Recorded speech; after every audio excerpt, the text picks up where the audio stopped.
Hello Earth signs, hello Virgo, Capricorn, and Taurus.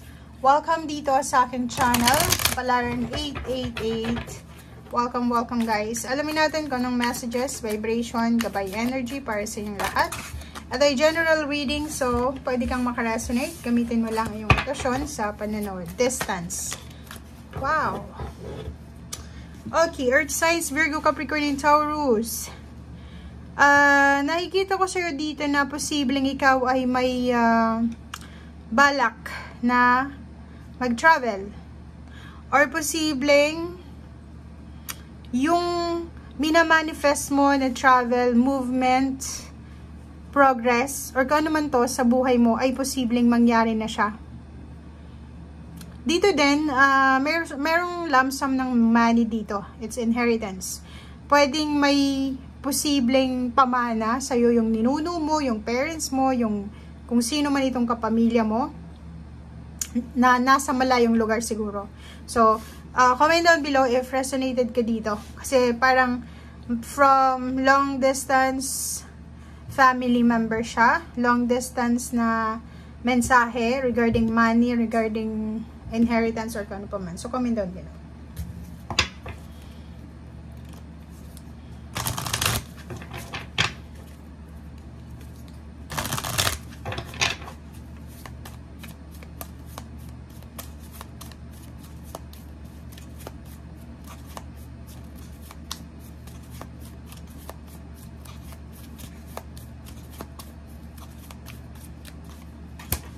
Okay, thankful for. Oh.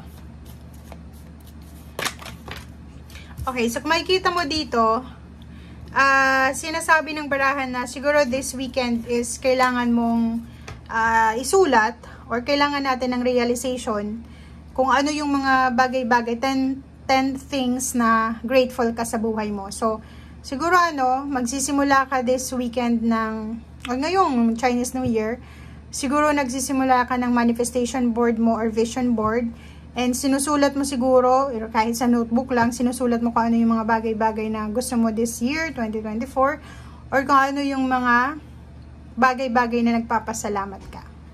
Okay. Sa mga earth signs dito na parang hindi nyo alam kung ano yung nangyayari sa paligid nyo sa ngayon, yung parang uncertainty, parang hindi nyo alam, ano ba yung para sa akin, saan ba ako papunta, saan ba itong ginagawa ko ba, ano ba yung result nito, parang ganon. Dito sinasabi ng barahan na your reality is a reflection of your inner world. So gusto mo ng tahimik na buhay outside, kailangan mo din na patahimikin mo yung iyong inner self mo, 'di ba? Like for example, ang dami-dami mong mga issues, emotional issues sa sarili mo. Wala kang tiwala sa sarili mo, wala kang confidence, wala kang kung ano man dito na emotional, inner work yung kailangan natin. Kailangan mo daw ayusin yung sarili mo muna kung gusto mong i-project sa mundo na maayos ka rin. Parang ganun. Bakit ganun yung messages mo?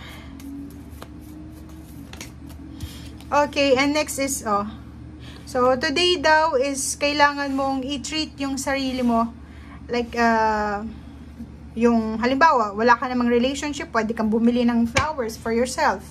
If gusto mong kumain sa labas, pwede kang kumain sa labas if may budget ka. So, take care of your body, take care of yourself, take care of your mental, emotional, take care of your whole life, whole self. Diba? Parang ganyan yung sinasabi eh.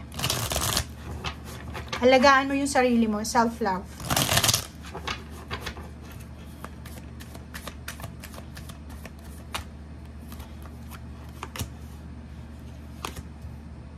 Ang galing na ito. Siguro nandito ka sa sitwasyon na to, the tower.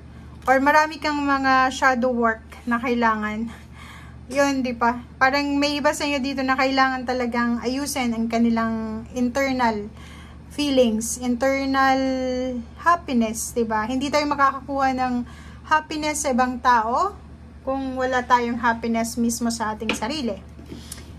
Dito sa baraha mo, sinasabi ng barahan na huwag kang susuko. Huwag mong isusuko yung pangarap mo. Huwag mong isusuko rin kung ano yung hindi mo pa nakukuha sa ngayon. Kasi pag itinuloy mo daw kung ano itong ginagawa mo sa ngayon, ma-overcome mo yung lahat ng shadow moment na to.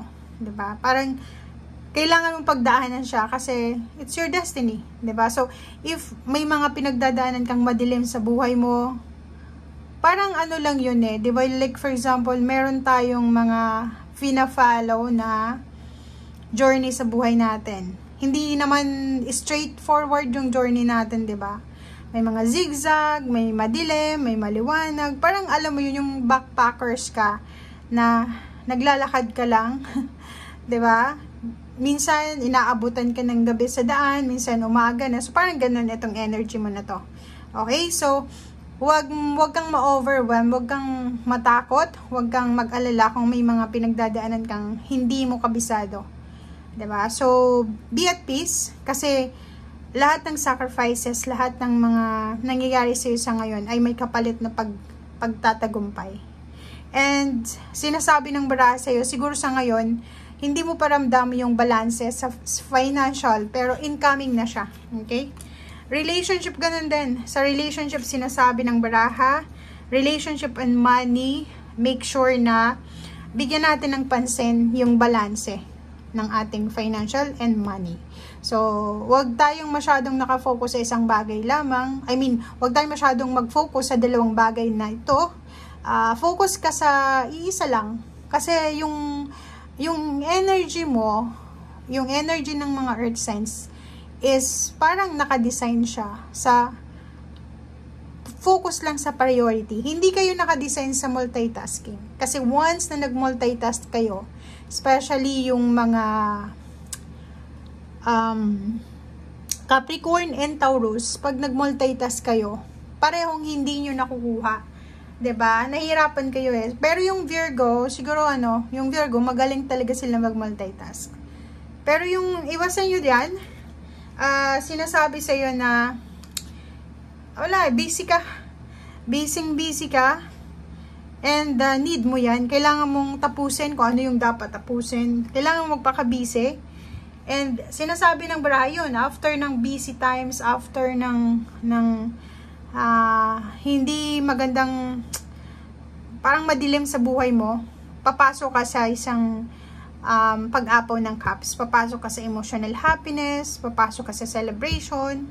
So, sinasabi ng barahan na konting tiis, konting tiyaga, konting tiis. Kung ikaw ay nandun sa hindi maganda, hindi siya balancing situation, konting tiis pa. Like yung halimbawa diba nakaupo ka sa siso, nandun ka sa ibaba, tapos yung kapartner mo sa taas.